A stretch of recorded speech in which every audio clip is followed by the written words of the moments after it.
तो रवि जी, भारतीय न्याय व्यवस्था में आईपीसी, सीआरपीसी, एविडेंस एक्ट तीनों का बहुत ही महत्वपूर्ण रोल है। तो तीनों में क्या डिफरेंस है और ये तीनों कैसे यूज़ होते हैं, ज़रा हमारे दर्शकों को बताइए।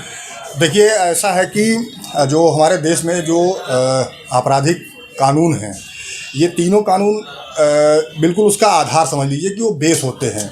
इन्हीं तीनों कानून के आधार पे जो आपराधिक न्यायालय है या पुलिस द्वारा जो भी अपराधों के लिए कार्रवाई की जाती है, वो इन्हीं तीनों कानूनों के ऊपर बेस होता है।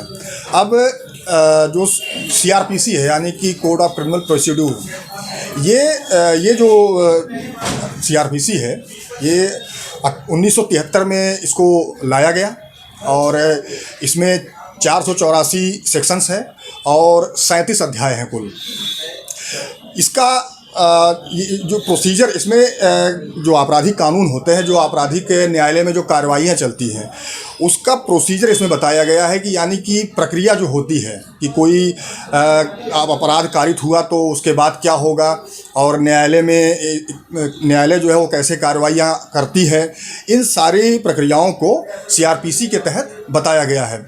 मान लीजिए कि कोई अपराध घटित होता है तो सर्वप्रथम होता क्या है कि इसमें एफआईआर लिखी जाती है। अब एफआईआर के बारे में कहाँ बताया गया है? एफआईआर के बारे में सीआरपीसी में बताया गया है, अंतर्गत धारा 154।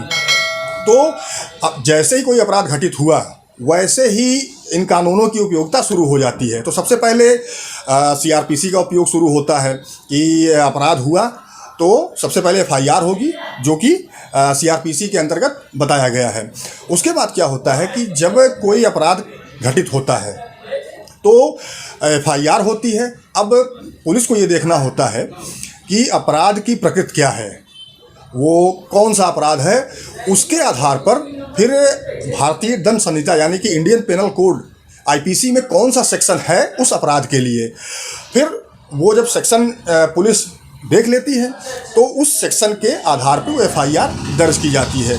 मान लीजिए कि कोई हत्या हो जाती है, अब उसमें एफआईआर हुई तो आईपीसी की धारा 302 उस पर लगती है। तो एफआईआर हुई तो सीआरपीसी का उपयोग शुरू हुआ। अब एफआईआर में कौन से सेक्शन लगेंगे, अपराध की प्रकृति क्या है, ये सारी चीज़ें आईपीसी में हैं। यानी कि आईपीसी कह लीजिए कि जो अपराध होते हैं उसमें दंड कितना दिया गया है और कौन सा सेक्शन लगेगा, इसको बताया गया है। अब इसके बाद जब इन्वेस्टिगेशन शुरू होता है, साक्ष्य संकलन शुरू हो जाता है पुलिस के द्वारा, तो वहाँ पे एविडेंस एक्ट प्रभावी हो जाता है। एविडेंस एक्ट में बताया गया है कि भाई साक्ष्य कैसे संकलित किया जाएगा, कौन से साक्ष्य ग्राह्य हैं जो कि न्यायालय में सही होंगे, और इलेक्ट्रॉनिक एविडेंस क्या होते हैं, ओरल एविडेंस क्या होते हैं और डॉक्यूमेंट्री एविडेंस क्या होते हैं। इन सारी चीज़ों के बारे में हमारा जो एविडेंस एक्ट है उसमें बताया गया है। अब आईपीसी इंडियन पेनल कोड जो है वो 1860 में आई। इसमें टोटल 511 सेक्शंस हैं और 23 चैप्टर हैं। इंडियन एविडेंस एक्ट जो है वो 1872 में आया। इसमें 167 सेक्शंस हैं और 11 अध्याय हैं। तो ये तीनों कानूनों में डिफरेंस है और तीनों कानूनों की जो उपयोगिता है वो बेहद ही महत्वपूर्ण है। तो रवि जी, ये बताइए कि जैसे कोई एफआईआर पहले दर्ज हुई, वहाँ पे सीआरपीसी का यूज़ हो गया, सेक्शन जो लगे उसमें आईपीसी का यूज हो गया, लेकिन जब किसी भी केस का ट्रायल शुरू होता है वहाँ पे एविडेंस एक्ट बहुत महत्वपूर्ण रोल अदा करता है। तो ज़रा इस एविडेंस एक्ट की क्या परिभाषा है और किस तरह से यूज होता है, हमारे दर्शकों को बताइए। देखिए, ऐसा होता है कि जब कोई एफआईआर हुई उसके बाद इन्वेस्टिगेशन के बाद पुलिस अगर उसमें आरोप पत्र दाखिल करती है, यानी कि चार्जशीट जिसको हम कहते हैं, न्यायालय में जब दाखिल करती है तो न्यायालय उसके बाद से न्यायालय में इसकी सारी प्रक्रिया शुरू हो जाती है। अब चार्जशीट जो दाखिल होती है वो भी सीआरपीसी के तहत दाखिल होती है। उसके बाद जो न्यायालय की प्रक्रिया है, यानी कि प्रोसीजर है कि न्यायालय कैसे कार्य करेगा किसी मुकदमे में, तो वो सारे प्रोसीजर जो है वो हमारी सीआरपीसी में बताए गए हैं कि किस सेक्शन में अभियुक्त को जमानत मिलेगी, एंटीसिपेटरी बेल हो गई, आपकी रेगुलर बेल हो गई, 437, 438, 439, ये सारी जो धाराएं हैं इनमें जमानतों के बारे में बताया गया है। और तो ये सारी चीज़ें आपको सीआरपीसी में बताई गई है कि 437 में कहाँ बेल पड़ेगी, 438 सीआरपीसी में कहाँ पे बेल पड़ेगी और 439 में कहाँ पे बेल पड़ेगी। ये सारी चीज़ें सीआरपीसी में बताई गई हैं।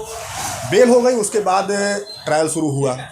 अब ट्रायल जब शुरू होता है तो उसमें सबसे महत्वपूर्ण होता है जो गवाहियाँ होती हैं न्यायालय के समक्ष। तो गवाहियाँ जब शुरू हुई तो इसका जो तरीका है, ये सारी चीज़ें हमारी एविडेंस एक्ट में बताई गई है। एविडेंस एक्ट का मतलब ये कि साक्ष्य अधिनियम, इस अधिनियम के तहत साक्ष्य कैसे दिया जाएगा, साक्ष्य में कौन कौन सी चीज़ें महत्वपूर्ण होती हैं, न्यायालय में साक्षी कैसे साक्ष्य देगा, और पुलिस द्वारा जो साक्ष्य संकलन किया जाता है, चाहे वो 161 सीआरपीसी का जो बयान होता है उसका महत्व कितना है न्यायालय में, इन सारी चीज़ों को देखा जाता है। तो मोटा मोटा ये कह लीजिए कि ट्रायल का जो सबसे महत्वपूर्ण पोर्शन होता है वो साक्ष्य होता है। अब साक्ष्य के बारे में ही एविडेंस एक्ट के अंतर्गत सारी चीज़ें बताई गई हैं, चाहे वो इलेक्ट्रॉनिक एविडेंस आप ले लीजिए, ओरल एविडेंस क्या होता है, डॉक्यूमेंट्री एविडेंस क्या होता है, इस सारी चीज़ों के बारे में बेहद ही डिटेल से हमारे एविडेंस एक्ट में बताया गया है। प्रोसीजर जो है वो सीआरपीसी में बताया गया है, दंड के बारे में आईपीसी में बताया गया है। तो मोटा मोटा ये चीज़ें समझ लीजिए कि जो हमारे ये तीनों एक्ट हैं ये बेहद ही महत्वपूर्ण हैं आपराधिक कानून प्रक्रियाओं के लिए। तीनों में से किसी भी एक्ट को बाईपास नहीं किया जा सकता, क्योंकि तीनों एक दूसरे के पूरक हैं, चाहे वो सीआरपीसी हो, चाहे वो आईपीसी हो, चाहे वो एविडेंस एक्ट हो।